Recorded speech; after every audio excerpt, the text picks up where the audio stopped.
एक ईमानदार चरवाहे और पंछी की कहानी। एक गांव में गरीब चरवाहा रहता था। उसके पास कुछ भेड़ें थी जिनसे उसे अपना गुजारा करना पड़ता था। एक दिन वो चरवाहा एक जंगल से गुजर रहा था। तभी उसने देखा कि एक घायल पंछी जमीन पर पड़ा है। चरवाहे ने पंछी को उठाया और अपने घर ले गया। उसने पंछी की मरहम पट्टी की और उसे खाना खिलाया। कुछ दिनों में पंछी ठीक हो गया और चरवाहे के साथ रहने लगा। चरवाहा और पंछी बहुत अच्छे दोस्त बन गए। चरवाहा जहाँ भी जाता पंछी उसके साथ साथ जाता। एक दिन चरवाहे को गांव के जमींदार ने बुलाया।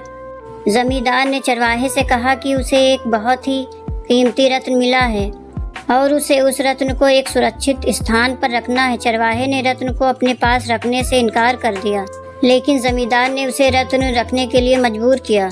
चरवाहे ने रत्न को अपनी झोपड़ी में रख दिया। रात को चोरों ने चरवाहे की झोपड़ी में चोरी करने की कोशिश की। चरवाहे ने चोरों का मुकाबला किया, लेकिन वे बहुत शक्तिशाली थे। तभी पंछी आया और उसने चोरों पर हमला कर दिया। पंछी ने चोरों को भगा दिया और रत्न को बचा लिया। चरवाहा बहुत खुश हुआ और उसने पंछी को गले लगा लिया। उसने जमींदार को रत्न लौटा दिया और उसे पूरी घटना बताई। जमींदार चरवाहे और पंछी की ईमानदारी और बहादुरी से बहुत प्रभावित हुआ। उसने चरवाहे को इनाम दिया और उसे जमींदार के महल में रहने के लिए कहा।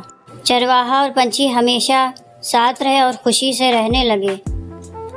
ये कहानी हमें सिखाती है कि हमें हमेशा दूसरों की मदद करनी चाहिए, चाहे वे इंसान हो या जानवर।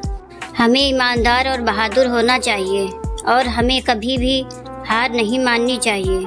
दोस्तों, हमारी आज की कहानी कैसी लगी आपको? कमेंट करके ज़रूर बताइएगा।